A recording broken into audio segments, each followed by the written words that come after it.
Here we've talked about confinement for the animal to keep it on your property, off the neighbor's property. Traditionally, we're building a board fence, or we talked about the high-strength polyfiber and all the other different options in fence. To build a round pen for a small area to break the horse and even to a controlled environment of 60, 70 feet, once the horse is broke so it's not running off, and in a training process, a round pen is the most viable. To build a round pen out of permanent fence is definitely an option, and we'll talk about that. Or you can put out of temporary panels, which are more portable, versatile. Here's a 100 by 200 arena. You can see on the other side, the round pen set up and the individual panels. And there's advantages and disadvantages to everything.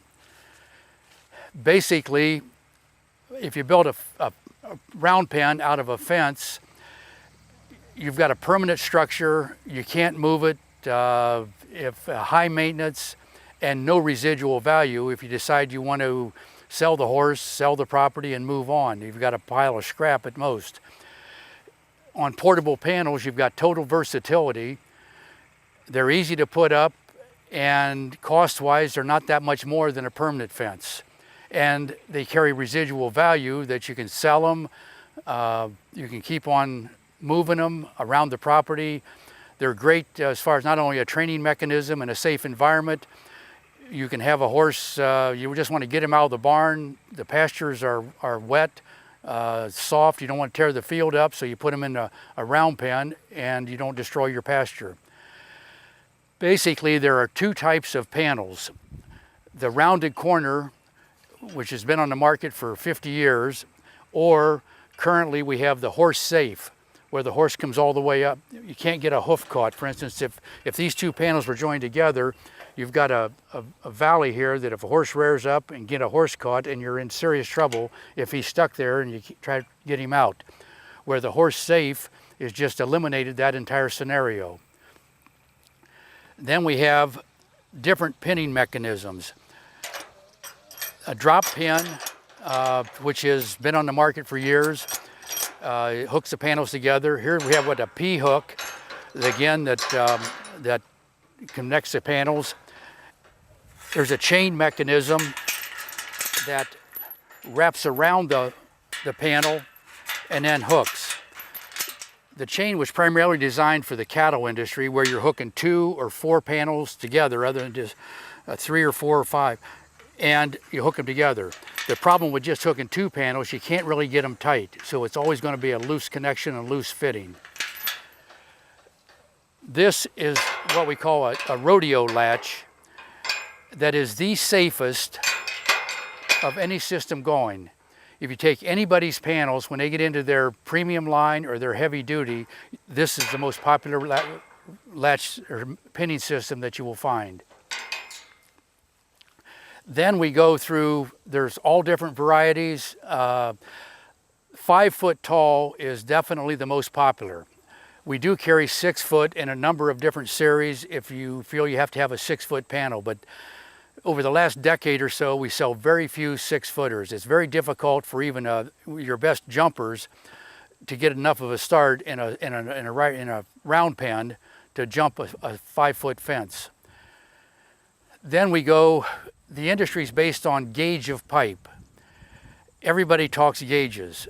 I personally don't know of a single company that will put their name on a panel and put the gauge on it. It's an unregulated industry, and there's a lot of people talk heavy gauges and this and that. The best way to judge steel sells by the gauge or also by the pound. You can take the economy panels and they're going to weigh in that 35, 38, 40 pound.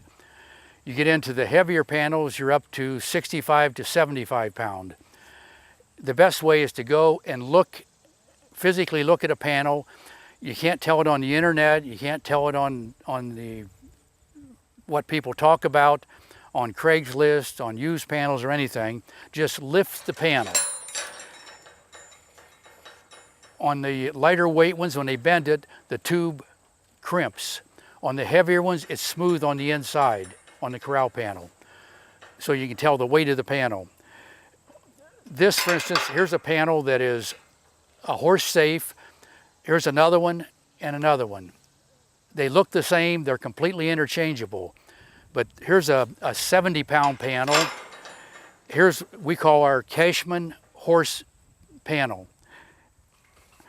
Here is a heavier panel, it's our heavy horse, and it's going to weigh another 10 pounds heavier. Then we have a Super Duty panel that's heavy enough to hold rodeo bulls, and this panel is going to weigh 120, 125 pounds. It's overkill for an equine horse operation. Our most popular is our Cashman horse that is heavy enough to hold up. And the other thing with a horse, a round pen or a panel is more of a visual barrier than a true physical barrier. A cow is going to come up and push on it, lean against it, or even just charge into it. A horse is going to look at it and stay within the area without physically coming in contact in the majority of cases. This is a heavy weight if it's commercial, if they're pinning calves, using them every day. And we sell this panel to a lot of commercial operations, but even on those, they damage more of them moving them with the forklift or a tractor than they do from the actual animals touching them. Then you get to the finish. These are standard painted panels. The newer processes are powder coat, e-coat, where there's no volatiles escape into the environment. And it also gives you a nicer finish. Here is the same panel in our Cashman heavy horse that's got a powder coat finish on it. To get this finish to really hold up and not peel off is a very expensive process. They clean the pipe first of all with 400-degree chemical, and it has to have, you can't have any seams or holes anywhere in the weld. If not, moisture will get in, and when they heat it to 400 degrees, it'll actually blow that tube apart. We also carry it in hot dip. There's a lot of galvanized panels on the market. Very, very few hot dip. For instance, our economy panel over here is not only lightweight, it's galvanized, and when they weld this joint here, the flux in the weld interacts with the zinc on the metal, and this joint is going to rust out or fatigue much more rapidly than just a painted panel. Where if you hot dip, they drill holes in the top and the bottom of every piece of pipe, and then this entire panel is immersed into hot zinc. A panel, our heavy horse panel, weighs about 70 pounds. By the time they hot dip it, it increases the weight by 13 pounds. There's zinc on the inside and on the outside, and it increases the cost significantly. But again, here's a panel that's going to look like this with no rust 25, 30 years from now. That's the gist of our panels. We also carry the largest selection, the largest inventory of anybody in the entire United States. You can come to our facility and you can look at the inventory here and find the most complete selection of anywhere in the country.